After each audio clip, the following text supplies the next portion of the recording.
in the studio. Joining us live, Kamakawa Kamadawa. Edwin Obuya, just back from paternal leave. He's looking very sleepy. Fanya Mambo, Kinunthia mwenyewe. I think we should start with Kanzedena. Jana usiku paka kakuja kwa show. 2 weeks ago I saw this happening. Yes. And I said this cannot be allowed to happen. This is a country where we are supposed to follow the rule of law.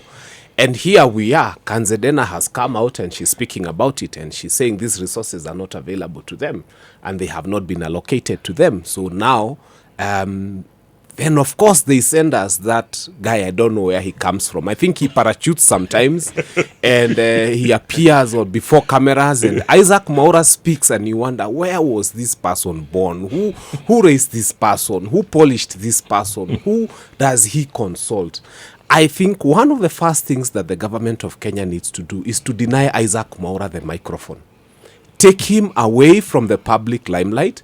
Go and sit him down and teach him how to start speaking to Kenyans. Because the way he's speaking to Kenyans in such condescending tones and the way he's looking down upon us, I think Isaac Mwaura, you're not the president. You know, sometimes you speak there, you stand before that microphone and you say things and people look at you and by the way, you're addressing us as who? We are your employers. You can't tell us things like that in the way you tell us. So I think Isaac Mwaura needs to be stripped of that position. He's a shame to my generation. He's one person I have fought with.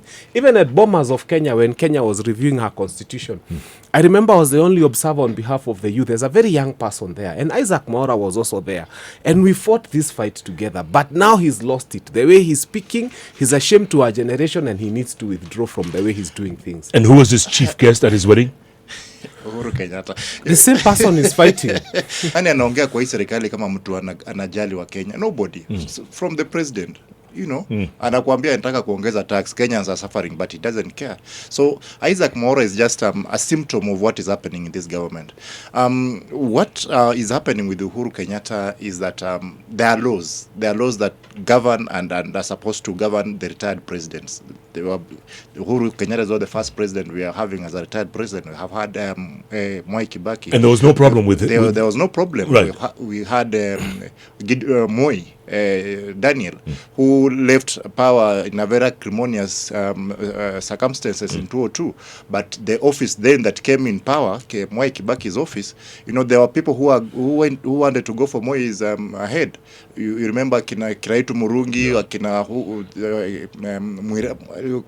called Mwirari or something. Yes, they were going for Moi's head, but Kibaki told them no. That's a former head of state. He should get all that appertains to that office, the office of the former head of state. And he received. He was staying in Kabarak here, which, remember, the Kabarak home was supposed to be a home of the deputy president or the vice president then, but Moi turned it to be his home. But the government then did not take it away from him. And so I think this government is showing lots and lots of vindictiveness if what Kanzedena is saying is true. But the question would be asking, there has been budgetary allocations to that office last year, last financial year, this financial year. If Kanzedena is saying that that money has not been received in the form of president's office, then why is that money? Where is the 1.1 billion that was supposed to be allocated in that for that office? You know, in that law, there are things that are supposed to be given employees, around 33, I think, according to that law. You are supposed to be given an office, furnished, and but the government doing all those things. You are supposed to be given fuel. You are supposed to be given even entertainment allowance of 200,000 per month. So if all those benefits are not, President Kenyatta is not getting those benefits, then where is this money going? And by the way, the former president has been traveling quite a bit. Yes, in the last couple of years. And he has employees. Kanzedena is still the spokesperson. Yes, in that office. So how are these employees being paid then? You know, some of these questions, and you know, it doesn't matter if the former president was somebody that you didn't want you to come to power. The fact that you're in power, you are the president of the Republic of Kenya. You are serving those who supported you and those who did not support you.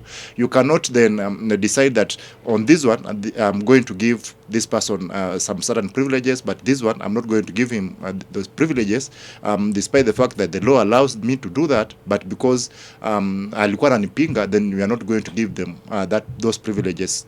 It is a shame that Mama Ngina, we are talking about these things. Mama Ngina is founding first lady, that Pia is lacking some of these things that the law then demands that she gets them. It's a shame, actually. I keep asking them, is there anybody in this nation to whom 90-year-old Mama Ngina Kenyatta is not either a mother or a grandmother?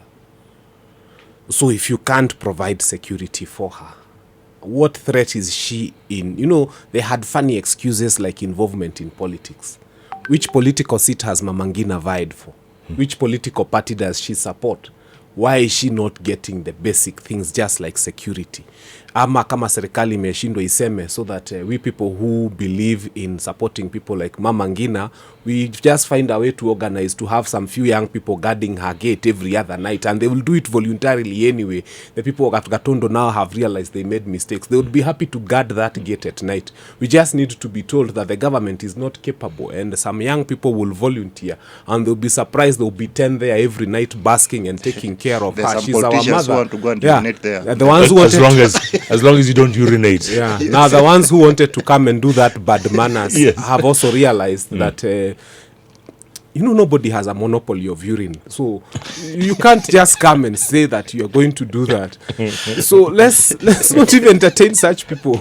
Because if we all think like that, then we shall have a smelling nation. Yes. Let's not allow people to come and think that they have a monopoly of some of these things. So for us, I think this is horrible. And now speaking as a lawyer, the act, if you look at section 4 of the Retirement Benefits Act for the presidents, the retired presidents, it says that if those rights have to be denied, it has to go through parliament. And it's not easy. And not just parliament, 2/3 of parliament must approve that the president be denied those rights. So we are yet to see parliament sit.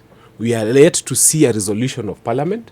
And we are yet to see them pass and say that they have accepted that former President Uhuru Muigai Kenyatta should not get his benefits. So let us do the right thing. And by the way, now I understand why we got an extra 500 million being added to the office of the deputy of the first ladies. I think now we know where this money was coming from, because automatically there was some 500 million that was added to the offices of people we never voted for and who have never held office in this country, and it's probably buying makeup somewhere. So I feel that this money should be what is it doing? I mean, I have always asked, whom do we employ and then pay their wife? Right. This is only in politics where somebody becomes president and then you start paying their wife for being the wife of the person you voted for. That shouldn't be happening. So when you take the 500 million now, I think we now see where the 500 extra million was coming from, going into a makeup account, and that should not happen. Let's give the retired president what is due to him. I doubt if it's makeup. Unajua watu wameokoka wapakangi makeup sana. Labda ndio mambo ya prayers tu. Mambo. The fact is that William Ruto is going to retire someday. Uhuru Kenyatta was here, and people lamented about what Uhuru was doing and what he retired. We had him cry here, oh, my sons are being targeted, they're being harassed. The fact is that William Ruto is going to retire, and he's going to retire soon. Even if it takes 10 years, people think that those 10 years are too many. In a few years, 10 years will be over. And he will also be a retired there's president. 2027 in between. Yes, and there's 2027. You even don't know what will happen in 2027. But be that as it may, if he goes 10 years, then he will retire. Will he want to be treated the way he's treating President Uhuru Kenyatta? There's just that respect that you give to the office of the former president, and that respect must be extended to Uhuru Kenyatta, irrespective of whether you like his policies or whether he wanted you in the office or not. The fact that he's a former president and the law demands that you give him certain rights, you have to extend those rights to him. There's no way between it, because like Fanya Mambo says, if you don't want to do that, then you go to parliament, change the law. Then say, because the president did not want me to be a president, I cannot give him these rights and benefits. If you change the law, then that's okay. But for as long as the law is there, President William Ruto must then do what is necessary and give those benefits to President Uhuru Kenyatta. Kuna mtu amekula hizo pesa? Sasa 1.1 ilienda wapi? B. Finance bill is on the last lap. We're almost at the finish line. Yes. Obuya, Maze, okay, at least public participation, you can see people are not happy with this, which doesn't mean anything at the end of the day. Unfortunately, the finance bill that is for this financial year that is ending in June, the end of this month, there was lots and lots of public participation that happened. The Kimani Kuria led this thing, and almost 90% of Kenyans, actually 95% of Kenyans that gave their views on that finance bill were against the finance bill then that is governing us this financial year. The same thing has happened this year again. For the finance bill of the next financial year, almost 98% of the people who have given their opinion on that bill have opposed it in one way or another. Yeah. And it's now a very delicate balancing act between what the finance committee will do and what the opinion polls and the opinions that Kenyans have given on that bill. There was supposed to be happening a meeting between at State House. The PG meeting was supposed to be happening this morning. Didn't happen. Yesterday morning, actually, didn't happen because I don't know, it was postponed because of the views that were coming out from Kenyans. Kenyans thought that the president is going to blackmail MPs to go and pass that bill. But that is what is going to happen. That we will talk, we will even cry, Fanya Mambo will threaten and do all those things. But the fact is that bill is going to pass. It's going through. It's going to pass. And you will rarely see or hear UDA MPs or Kenya Kwanza MPs speaking on that bill. They don't even want to come and speak about it. You saw what the big conversation that what happened. All of them gave it a wide berth because they know on the ground Mambo sio rahisi sana, and the more they support it, the more unpopular they become on the ground. So what they do, wanaacha nyinyi mnaongea, then they will go to parliament, and then they will hope that there will not be a division. Mutahi Kahiga is breathing fire. Alisema finance bill shini. And when somebody from Nyeri says shini, it's shini. Mutahi Kahiga is not just speaking for himself. Yes. He's speaking for a master. And we know who his master is. I can tell you there is a huge section of Mount Kenya MPs who will not vote for this finance bill. And we are telling them, by the way, and I keep telling my own MP KJ, this one, if you pass, whoever will pass it, we are marking you. Because after this is not going to be business as usual. We are not going to continue. The leader of this finance bill has been seen to prefer fences as opposed to gates when coming into compounds. And he has been seen to prefer taking a lot of milk, and he's coming to a conversation where people are discussing about not taking too much milk. So now that is the kind of person who you are asking to lead us. And you can see what has already happened in this country. He's told investors to go and invest in Uganda. And it is true because this government is also communicating to us and telling us we can now educate our children in Uganda. By the way, I have never seen such huge university fees, and I challenge anybody to go to any institution of learning and ask for prospectus right now and say they want to enroll for a degree. You can't afford. So technically, now Uganda is benefiting from this finance bill more than any other person in this world, because now parents are rushing to enroll their children to schools in Uganda and Tanzania. It is that much cheaper. It is that, yes, by far. It's a third. Why would you not go to Uganda? It's a third. It's cheaper to live there and have your children eating matoke, and maybe some girls will come blessed in other ways. Because I hear the food there changes a lot of things. But this is the position that this finance bill for us is a very acerbic thing. And let it not be taken lightly. And I will continue to decampaign it until the last minute. For me, there is still hope that it's going to fail. And if it doesn't, it is the MPs who have failed this country. And you, who is the voter who is listening to us this morning, I want you to mark your MP and to know that MP who is passing this financial bill is literally putting a nail on the coffin. But I can tell you, the bread, they are really waiting. I'm sure they are doing mic check 1 2 1 2 on the Land Cruiser. They are just waiting. Mulisema tutoe ya mkate, ndio. Pigeni makofi. And then Kenyans will clap. And then once they remove that, the finance bill, they can try and pass we'll it. forget about the rest. So the bread issue should not even be looked at. Let us fight at the cooking oil. If there was a competition for the person who can come up with the most dangerous ideas, the most dreadful, the most disastrous ideas, someone who has got inexhaustible depths of thinking about things that would make you say, Enye, this person has got no end in terms of thinking horrible things. It's Kenya Kwanza. Those people sit and they just get into a room and they have this very deep and rich source of horrible ideas to make lives of Kenyans so miserable, and it's inexhaustible. When you think they've gotten to a depth that nobody can, they get to another depth even deeper. And I'm telling you, as opposition, we've had a very difficult chance because you're dealing with people whom you think that this is a limit. They have no limit. And every other idea they come up with is a bad one.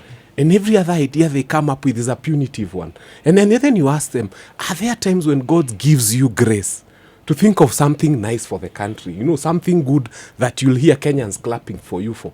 Nothing. At least Mishuki decided, let us have seat belts, let us have yellow lines on matatus, something for Kenyans. And Kenyans for the first time were saying we have a government thinking about us. This is one administration that every time they sleep and dream, they always wake up from a bad dream. And that bad dream is about making our lives miserable. And the next idea they execute is a horrible one. And so every other minute you think about them and you're like, wait a minute. We thought that you would one day wake up and an angel touches you. And you at least suggest something that will make Kenyans clap for you. But no. It's always something you're like, how deep? I mean, how much deeper can you go? And the other thing is, now they're all uniting around one man, 1 shilling, 1 vote. Who would have thought? Fanya Mambo, who would have thought? I keep saying I was in Limuru 3. Planning, execution, everything. By the way, today we are doing Muranga. Limuru 3, Muranga edition. Then we shall go to Nyandarua, we shall go to Kisu, we shall go to basically the whole of Mount Kenya. So Limuru 3, Mount Kenya, circular edition. That we are doing. And we are happy. People have spoken about 1 man, 1 vote, 1 shilling.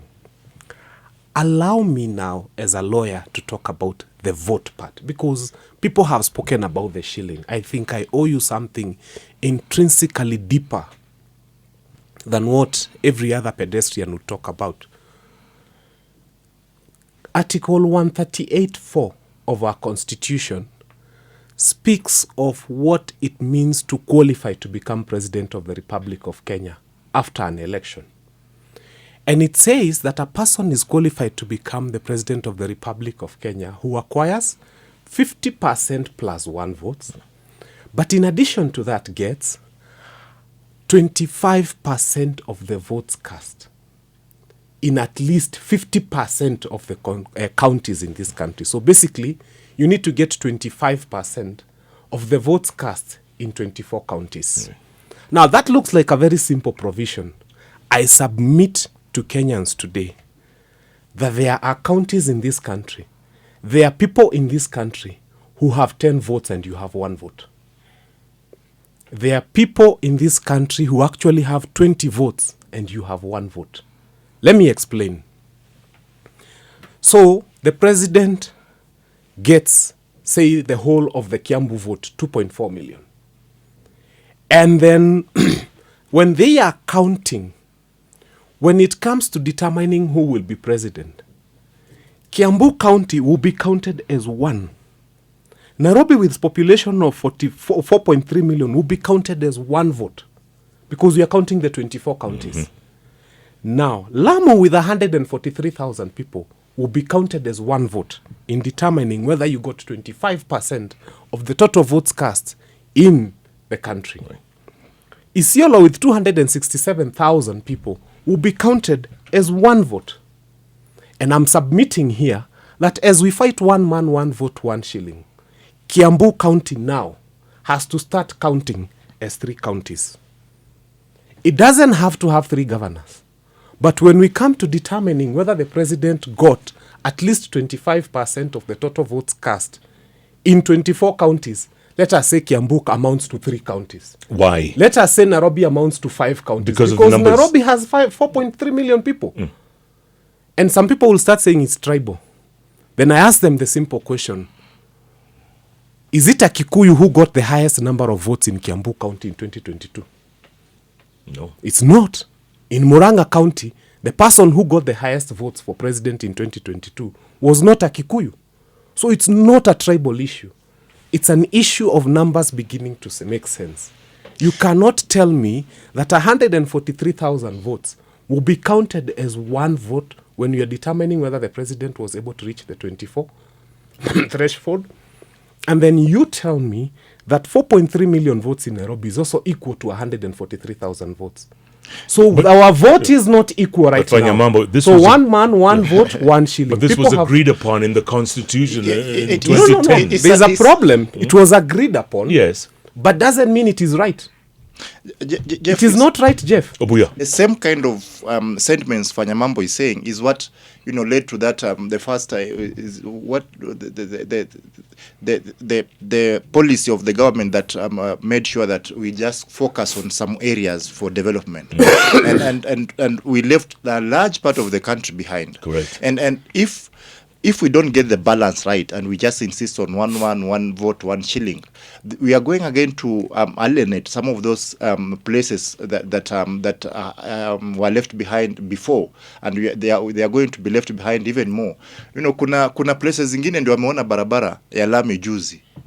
After 2013 constitution, kuna places zingine they never thought they would see a hospital because of the policy then that only focused on areas that were thought to be agricultural and areas that were thought to be economically viable. But if we invest in Isiolo, for example, if we invest in Mandera, for example, there are economic activities we could do there that are going to improve the economy of our country. So we need to get a balance. I agree with Fanya Mambo that population must also matter. A constituency with 70,000 people cannot be getting the same kind of money with a constituency with 20,000 people. That will not be equitable. Obuya, I think there's a place you people lose us. None of us has ever said that which has been given to Wajir, Turkana, Mandera be taken away right now. In fact, we have always insisted that which they have, let them keep. But from where they got that which they did, let us get ours. So it is very simple. No. If there is nowhere, then there should be nowhere for everybody. You cannot come and say that there is X number of billions to give to Turkana. But when we come and say that the child in Kiambu should get it, Obuya, the people don't understand where we are coming from.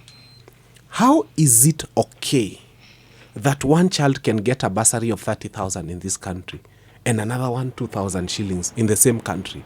Now think about it, not in terms of regions, but in terms of those two children. Are they equal in the eyes of the law? But why are they equal as Kenyans? Why is it's just Central that's fighting this? Why? Is it because of the numbers? It's because this is what Why happens. isn't Western fighting? I will tell you why, Jeff. It is very simple. For the longest time, we used to have a government that used to work, that used to give capitation to schools. And then capitation to schools has gone to the birds or to the eagles. We don't know where it has gone to. And so parents are going to school and their children are being sent home for fees. And then parents don't have money in their pocket because this government, through the Finance Bill 2023, took away everything again. Now, when parents go, they start realizing, I have an MCA, I have an MP, there's a bursary, and they all queue. And when they queue for these bursaries, they start realizing, I got 1,500 shillings. Then your neighbor calls you from another place, in a far place, and they tell you, hey, I went to this particular county and I got 15,000. Now that is when the disparity begins to rise, and people ask, why is my child getting 1,500 and another one is getting 15,000? And that's why I've always said, if we can't make these things equal, let us abolish the entire bursary for everybody, put that money into the schools, and then make sure that every child is paying an equal fee, or make education free. And I've always said there's an option. If the government feels it's not able to make education free, trust you me, some people like Fanya Mambo can come, form new government, and be able to give free education. By the way, Ricky G was late for a presidential function by an hour. An hour. That has never happened. And then he said his excuse was, it was walking. He had to hire a private helicopter after your presidential function. Yes. Corino, yes. Komerera were those people who they were saying they were dodging British bullets, but not really. Komerera. Like what it really meant, they used to look for what was convenient. When the British were here, these guys were collaborators. Yes. When the Mau Mau came, these guys were Mau Mau. And in Kenya, we have a lot of such. Yes. Yeah. Now, so many UDA MPs have become finance bill comerera. They are here and they are also here. When they go to the constituency, they say it is bad and they say don't record. When they come to Bunge, they tell president we are going to pass. So we also have those comereras. But yeah, when he was late for that function, and he talked about the, I was happy to see some MPs from some special region who are able to use the military chopper, but the deputy president is not able to use the military chopper. And this is an insult to what this country is supposed to be. But also, was it an important presidential function? Really, it was a prayer function, which is what happens in Mount Kenya all the time. When he's going to their place in Western, it's always about development. But when he's coming to Mount Kenya, he carries the newest Bible, the best looking Bible. And it's always about a prayer thing in Mount Kenya. Because nyinyi mumeangaliwa, the only thing munahitaji, your roads are good, muko na stima, your children are doing well, you have a healthy population, finance bill is not affecting you, you have 5 CSs, you have permanent secretaries. Mount Kenya, you are doing so well. There is nothing else you need other than interdenominational prayers with the newest, biggest, best Bible every other day. And white shoes. So I don't even see why Rigiji would run to that Wakorino thing. I think he first went to PCA. He goes to Presbyterian. Yes. And when he's not going to Presbyterian, he's praying in the mountain. So he may have done both of those first before he comes to... Yeah. But you could see the split is obvious now, right? Obuya. It is. Even Rigiji spoke, even during that function, he spoke to the president. He told him, we are not sisi watu wabaya, we just need to be united. Hata Wakorino wako united na wako na mambo yao. Sisi pia wa mountain tunataka kuwa united because we have our own issues. And that is speaking contrary to what the president was speaking about. And the president tried to placate Rigiji and say people should not attack him, but he was also attacking Rigiji here and there, throwing jabs here and there. And so you see the split is happening. The split, if it has not happened, it is happening, and they can try to deny it, but we see these things. We hear these things.